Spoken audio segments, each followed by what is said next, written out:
त्या ठिकाणी मरण हे मात्र त्या ठिकाणी निश्चित आपल्या सगळ्याच. कारण कोणती वस्तू तयार होण्याच्या आधी त्याची एक्सपायरी डेट ठरवली जाते, तसं आपल्याही जन्माच्या आधी आपली मरणाची तारीख निश्चित झालेली. आपल्याला फक्त ते असं वाटतं की एखादा मनुष्य खूप वर्ष जगला, एखादा मनुष्य कमी वर्ष जगला, पण तसं नाही. त्याच्या त्याच्या कर्मावर किंवा त्याचं जितकं आयुष्य शिल्लक असेल त्या आयुष्याच्या याच्यावर त्याला त्या ठिकाणी जीवन मिळत असतं. कारण आपल्या जन्माच्या आधीच आपली मरणाची तारीख ठरलेली आहे आणि आपल्या 5वीच्या दिवशी त्या ठिकाणी ती सत्वी येऊन आपल्या कर्मरेषा त्या ठिकाणी लिहून जाते. आणि बरोबर मग ते फक्त भगवान परमात्मा फक्त त्याच्यावर येऊ देत नाही की असं, म्हणून तो काहीतरी निमित्त करतो आणि त्या माणसाला त्या ठिकाणी संपवतो, त्याला घेऊन जातो. भगवान परमात्म्याचे अवतार त्या ठिकाणी संपले. भगवंताचं मरण चुकलं नाही, मग तुमचं आमचं मरण कसं चुकणार? आपलंही मरण चुकणार नाही. आणि मरण हा मनुष्याच्या जीवनातला सर्वात मोठा आणि परमोच्च सोहळा.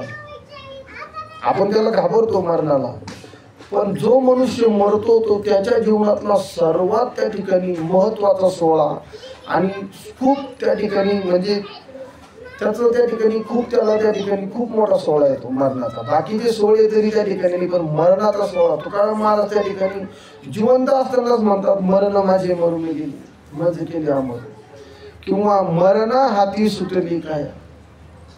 आपण त्या मरणाला घाबरतो, पण ते मरण म्हणजे आपल्यासाठी एखादं काही असं दूषण नसून ते मरण हे आपल्यासाठी भूषण आहे. कारण त्याच मरणाने आपण ह्या जन्म मृत्यूच्या फेऱ्यातून सुटका मिळू शकतो. त्याच मरणाने आपण भगवंतापर्यंत पोहोचू शकतो. नाहीतर मग आयुष्यभर आपले हेच चालणार आहे, पुनरपी जन्म पुनरपी मरण.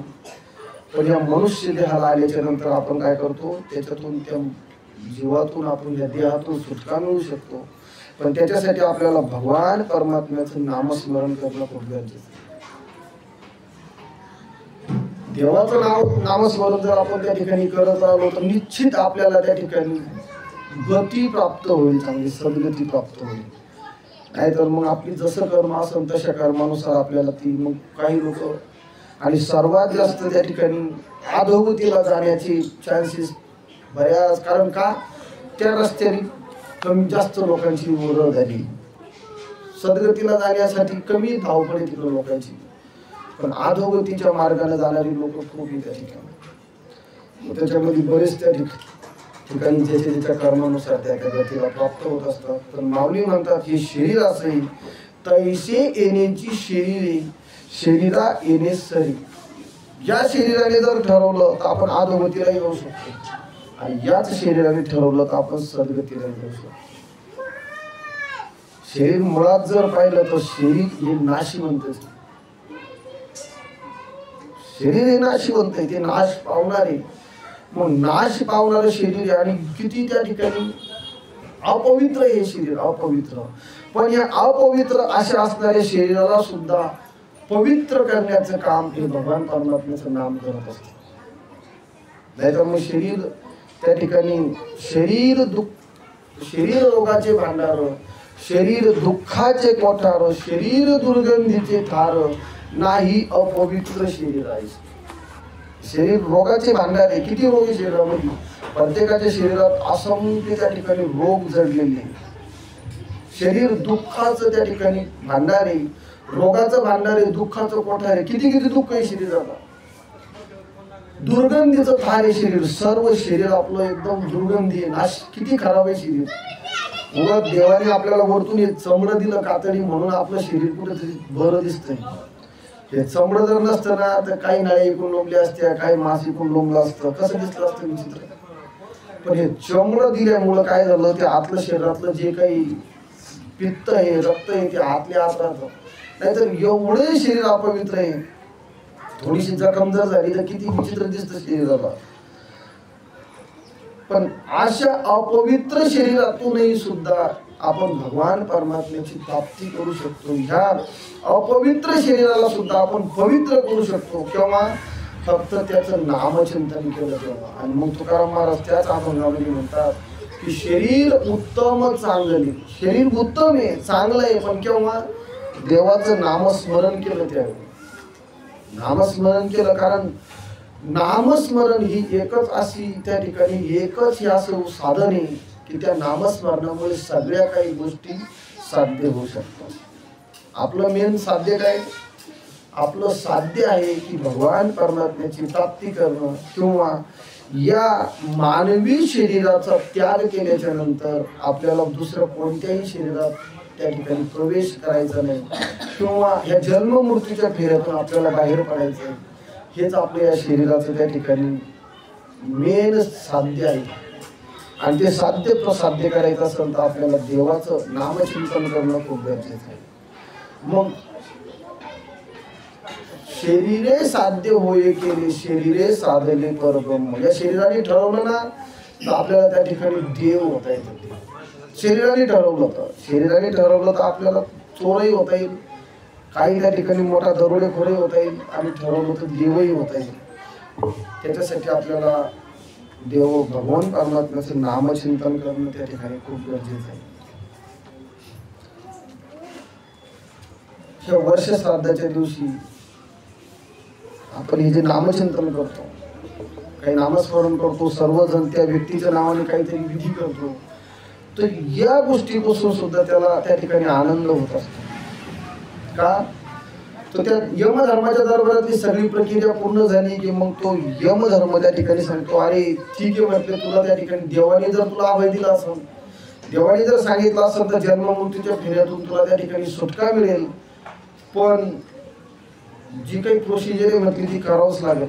आणि मग आजच्या दिवशी 12च्या पर्यंत तो प्रवास थांबतो, आणि काय तिथं 15-20 मिनिटाच्या कालावधीत सर्व संभाषण त्या यमधर्मासोबत होतं.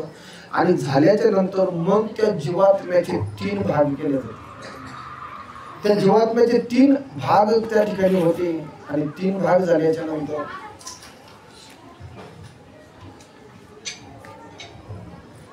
एक जो भाग आहे तो पितृलोकामध्ये दिला जातो. त्या जीवाचा एक भाग पितृलोकामध्ये दिला जातो, एक भाग भगवान परमात्मा स्वतः त्याच्या अंशामध्ये त्या ठिकाणी विलीन करून घेतात. कारण ममय अंशी जीव लोके जीव भूती सनातन, आपण सर्व भगवान परमात्म्याचे अंशी, आणि भगवानचे आपण अंश असल्यामुळे आपला एक जो भाग आहे भगवान परमात्मा त्याचा अंश त्याच्यामध्ये सामील करून येतो. आपल्या शरीराचा, आपल्या जीवाचा एक अंश जो आपल्या पितरांचा आहे, पूर्वजांचा, तो अंश त्याच्यामध्ये देतो, आणि एक अंश जो आहे तो अंश मग त्या ठिकाणी शिल्लक राहतो. आणि मग त्या अंशाला त्या ठिकाणी सांगितलं तर वर्ष श्राद्धाच्या दिवशी तो जो एक अंश असतो तोच अंश गतीला आणि अधोगतीला प्राप्त होतो. कारण भगवान परमात्मा त्याचा अंश त्याच्यामध्ये विलीन करून घेतात. एक पितरांचा अंश असतो तो त्यांच्यामध्ये जातो, आणि एक जो अंश असतो तो त्या जीवात्म्याचा अंश ह्या जन्म मृत्यूच्या फेऱ्यात किंवा गतीला किंवा अधोगतीला प्राप्त होत असताना मग तो अंश आजच्या दिवशी ही सगळी प्रक्रिया आटोपल्याच्या नंतर तो अंश एकदा वायू तत्वाने पुन्हा एकदा आपल्या घराच्या चौकटीपर्यंत, जिथं त्या व्यक्तीचं वास्तव्य, जिथं आपण आपलं घर आहे त्या घरापर्यंत तो अंश एकदा येतो. कशासाठी? की तो अंश त्या यमधर्माला सांगतो की मला एकदा माझे घरचे लोक काय करतात किंवा ते कसे आहेत ही एकदा बघायची इच्छा. आणि तो जीव आजच्या दिवशी तो पुन्हा आपल्या दरवाजापर्यंत येतो वायू तत्वाने, आणि आल्याच्या नंतर तो जीव आपल्या दरवाजापर्यंत येतो. आणि आल्याच्या नंतर त्याने जर या ठिकाणी बघितलं की माझ्या वर्ष श्राद्धाच्या निमित्ताने, पुण्यस्मरणाच्या निमित्ताने काहीतरी नामस्मरण चालू आहे, थोड्याफार प्रमाणात अन्नदान चालू आहे, आणि आजच्या दिवशी माझी आठवण म्हणून माझ्या परिवारातले सगळे लोक त्या ठिकाणी माझ्यासाठी एकत्रित आलेले आहेत, ते सगळं बघितल्याच्या नंतर त्या जीवाला आनंद होतो. आणि आनंद होऊन तो जीव परत त्या ठिकाणी वायू तत्वाने त्या ठिकाणी त्या यमपुरीकडे निघून जातो. आणि इथं आल्याच्या नंतर तर त्या जीवाला काहीच दिसलं नाही, सगळे त्याच्या कामात व्यस्त आहे. आणि आज वर्ष श्राद्ध हे सुद्धा लक्षात नाही, एखाद्या वेळेस चुकवून गेलं आणि तो जीव जर आला आणि त्यांनी बघितलं तर मग त्याला त्या ठिकाणी त्रास होतो की अरे साधा आजच्या दिवशी माझी आठवण सुद्धा या लोकांनी काढली नाही. आणि मग त्या ठिकाणी तो जीव आपल्याला त्या ठिकाणी तो तळतळ करतो, त्याचा त्या जीवाचा जीव त्या ठिकाणी, आणि मग तोच त्या ठिकाणी पितृदोषाचं कारण बनतो. पण हा सगळा सोहळा बघितल्याच्या नंतर त्या ठिकाणी तुका म्हणे पित्रे आशीर्वाद देती आणि कल्याणी इच्छिती सर्व काळ.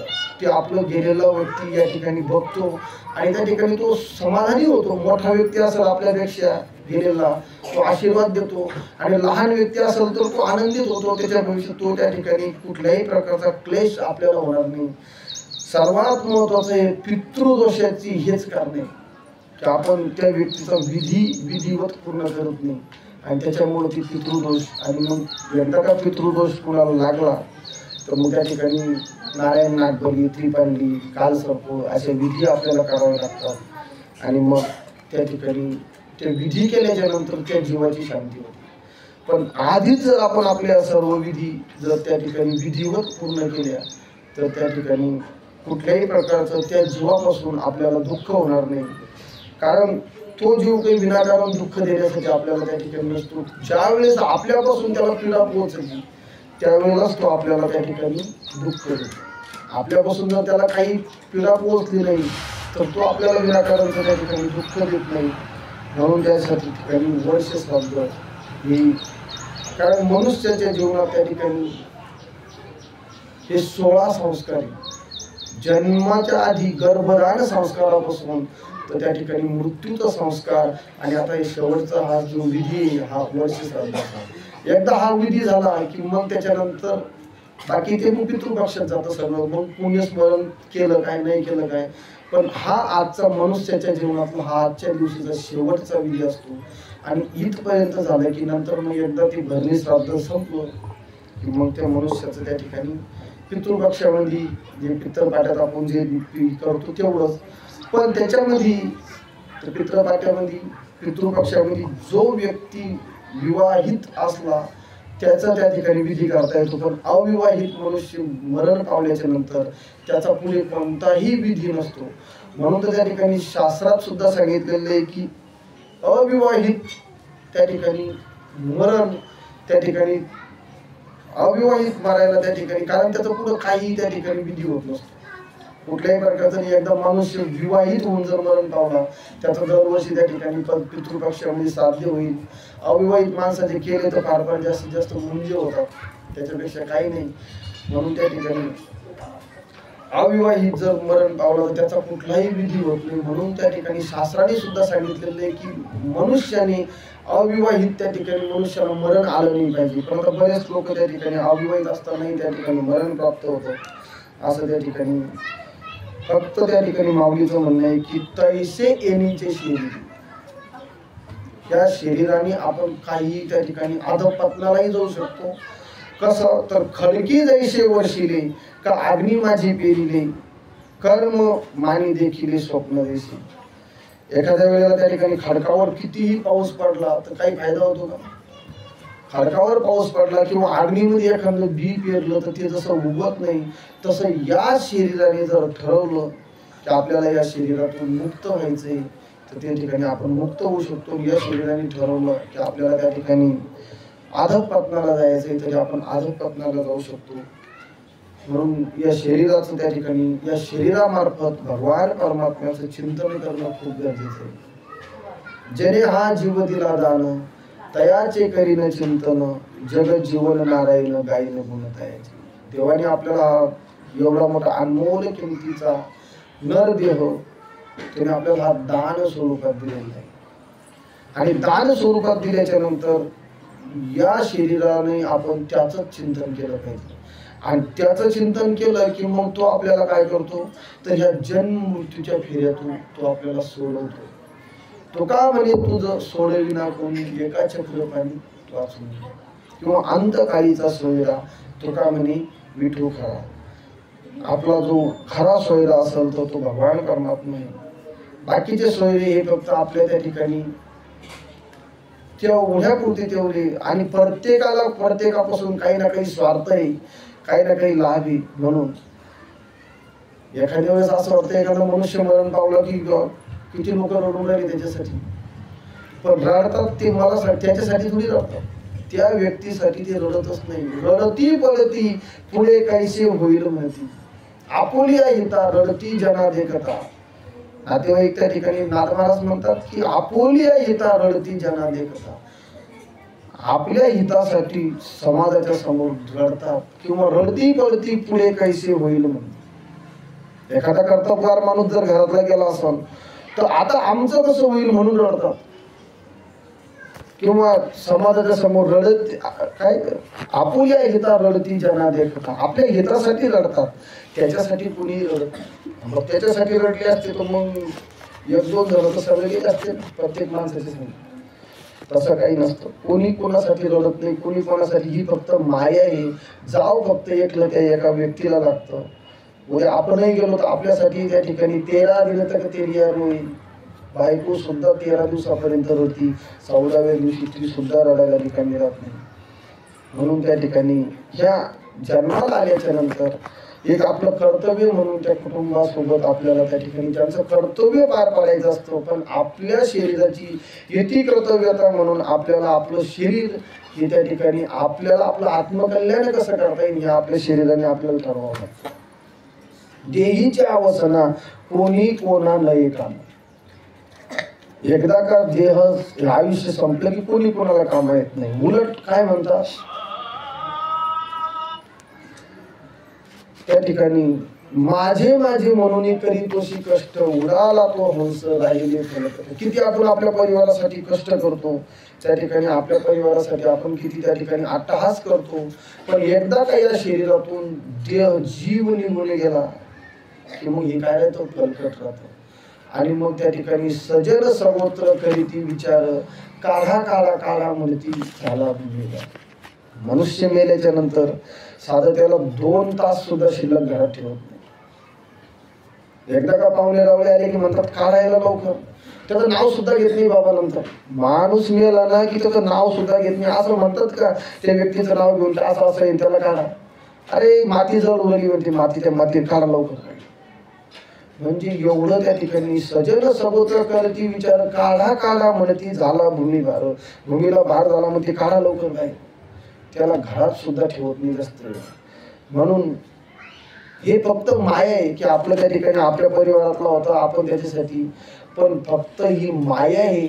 आणि हीच माया भगवान परमात्म्याने आपल्या मोक्षाला कारणीभूत ठरवून ठेवली. नाही तर आधी माया नव्हती. प्रत्येक मनुष्य जन्माला आला की भगवंताचं चिंतन करायचं आणि मुक्त होऊन जायचा.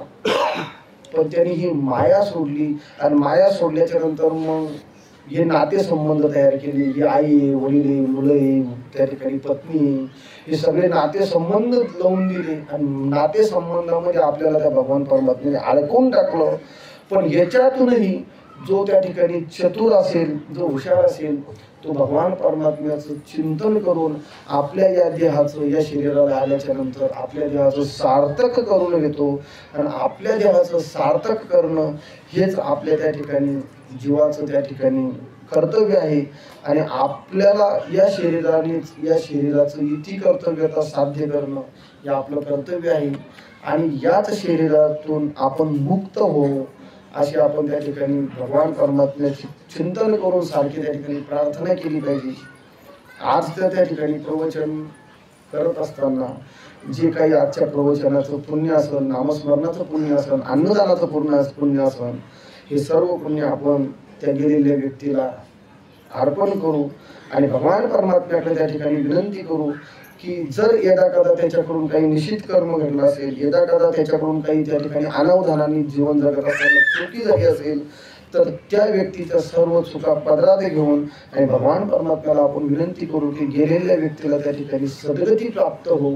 आणि अशा प्रकारे ही झालेली सेवा आपण भगवान परमात्म्याच्या चरणी त्या ठिकाणी अर्पण करून गेलेल्या व्यक्तीला त्या ठिकाणी आपण सद्गती प्राप्त हो अशी भगवान परमात्म्याकडे त्या ठिकाणी प्रार्थना करू.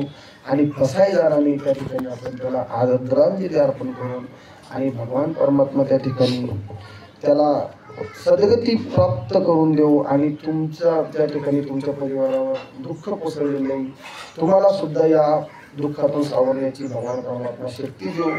आणि सर्वात महत्त्वाची गोष्ट अशी असते की गेलेल्या व्यक्तीच्या नावाने वर्ष श्राद्धापर्यंत रडलो तर चालतं, पण त्याच्यानंतर त्या व्यक्तीच्या नावाने रडता कामा नये. बाबा गरुड पुराणामध्ये सांगितलेलं आहे की गेलेल्या व्यक्तीच्या नावाने जर आपण वर्ष श्राद्धाच्या नंतर रडलो आणि आपल्या डोळ्यातून जेवढे आसवाचे थेंब खाली पडतील तितके छिद्र त्या व्यक्तीच्या अंगावर पडतात.